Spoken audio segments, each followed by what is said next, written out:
Everyone, first of all welcome to my YouTube channel students. In this video हम discuss करने वाले हैं जो क्लास 9th के जैसे स्टूडेंट्स की रिक्वेस्ट थी कि मैम सेकंड लेसन भी स्टार्ट की जाए।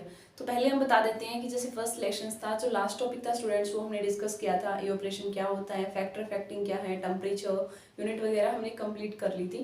तो आई थिंक आपका पहला लेसन कंप्लीट हो चुका है। उसमें लास्ट एक टेबल थी यूनिट वाली, तो वो हम एक बार डिस्कस कर देते हैं।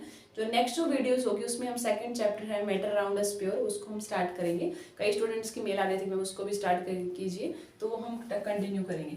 तो वैसे वो टेबल थी, उसमें क्या थी, यूनिट्स थी स्टूडेंट्स। तो सबसे पहले आपको कौन सी यूनिट पता होनी चाहिए, ये देख लीजिए यूनिट कौन सी और उनकी, यहाँ आप यूनिट लिख लीजिए और यहाँ पे जिस जिसकी भी आपको पढ़नी है।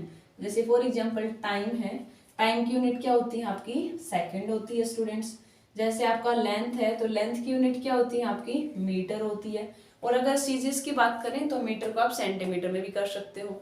ठीक है स्टूडेंट्स। और सिंबल तो आपको पता ही है, इसका एम होता है, इसको आप सेकंड ऐसे भी लिख सकते हो लेंथ की।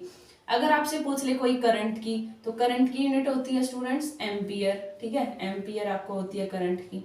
आपसे कोई पूछ ले ल्यूमिनियस इंटेंसिटी यूनिट बताइए, ल्यूमिनियस इंटेंसिटी।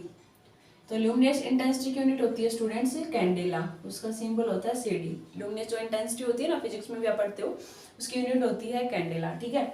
उसके बाद स्टूडेंट्स हम देखते हैं अमाउंट ऑफ सब्सटेंस की। अमाउंट ऑफ सब्सटेंस की होती है स्टूडेंट्स मोल, तो आपको ऐसे मोल सिंबल्स मिलेगा। फिर स्टूडेंट्स मास आता है, मास की यूनिट क्या होती है आपको पता है, किलोग्राम। तो किलोग्राम को पूरा लिखोगे तो ऐसे किलोग्राम लिखोगे। सिंबल की बात करें तो केजी भी कर सकते हो। सीजीएस में आपका ग्राम भी से 1 किलोग्राम में 1000 ग्राम होती है। ठीक है स्टूडेंट्स। तो 1 2 3 4 5 6 7, तो ये यूनिट होगी। अब आप देख सकते हो कोई, हाँ एक रह गई आपकी टेम्परेचर की। टेम्परेचर की यूनिट होती है स्टूडेंट्स केल्विन, ये हमने अलग से बता दिया था आपको। वैसे टेम्परेचर की 3 यूनिट होती है, केल्विन भी होती है आपका, सेल्सियस भी होती है, फारेनहाइट। ऐसा यूनिट की अगर बात करें तो वो होती है केल्विन। ठीक है स्टूडेंट्स। तो ये आप कर सकते हो, इसका सिंबल अगर के होता है। और केल्विन और सेल्सियस को कैसे इंटरचेंज करेंगे वो भी हमने आपको बता दिया था। तो इन यूनिट से आपसे जैसे क्लास 9th की अगर बात करें तो पूछ सकता है कोई भी, तो ये पता होना चाहिए आपको। टाइम सेकंड में मेजर करते हो, जर्नल है। लेंथ को मीटर में, करंट को एम्पियर में, ल्यूमिनस इंटेंसिटी को कैंडेला में, अमाउंट ऑफ सब्सटेंस कितना प्रेजेंट, तो मोल बताते हो ना, 1 मोल है, 2 मोल है, ऐसे।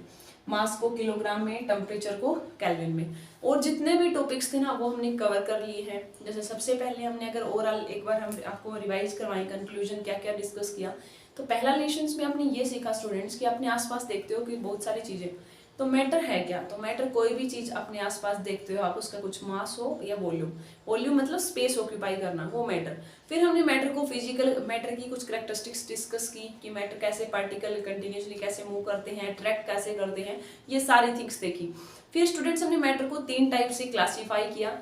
फिजिकल क्लासिफिकेशन में सॉलिड, लिक्विड और गैस, 2 और होते हैं आपकी, बोस-आइंस्टीन और प्लाज्मा। अगर उनकी बात करें ना तो प्लाज्मा होता है बहुत ही हाई टेम्परेचर के ऊपर, जैसे ज्वालामुखी विस्फोटन सुना होगा आपने, बहुत ज्यादा हाई टेम्परेचर हो जाता है ना तब होता है। और बोस-आइंस्टीन होता है बिल्कुल लो टेम्परेचर के ऊपर, माइनस में जब टेम्परेचर चला जाता है ना तो वो स्टेट होती है।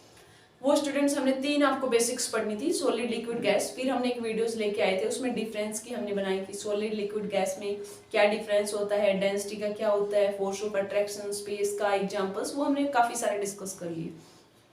फिर स्टूडेंट्स हमने देखा कि बॉइलिंग पॉइंट क्या होता है, बॉइलिंग पॉइंट क्या होता है, मेल्टिंग पॉइंट क्या है। जैसे हमने 6 प्रोसेस डिस्कस किए थे, मेल्टिंग पॉइंट, वेपराइजेशन का भी देखा, freezing, condensation, sublimation, reverse sublimation. तो ये 6 प्रोसेस का आपको पता होना चाहिए। उसके बाद हमने आपको बताया स्टूडेंट्स की टेम्परेचर है क्या, किसके बारे में बताता है, 2 यूनिट्स बताई, कैसे आप इंटर कन्वर्ट कर सकते हो।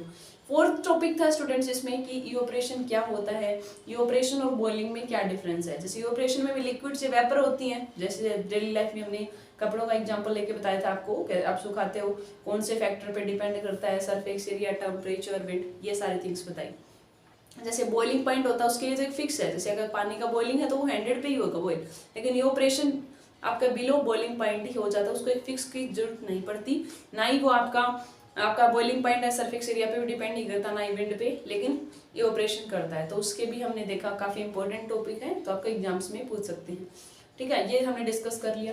उसके बाद हमने यूनिट वाला देख लिया, तो जितने भी इंपॉर्टेंट टॉपिक्स थे वो हमने सारे कवर कर लिए हैं। तो नेक्स्ट जो यूनिट है आपकी मैटर अराउंड अस प्योर, उसको हम स्टार्ट करेंगे। ट्राई करेंगे कि 2-3 वीडियोस में ही वो कवर हो जाए। और अभी कोई क्वेरी रहती है इस लेसन्स में तो आप वो कमेंट करके पूछ सकते हो, हम ट्राई करेंगे कि आपकी क्वेरी का आंसर दे पाएँ। तो thank you students and happy learning.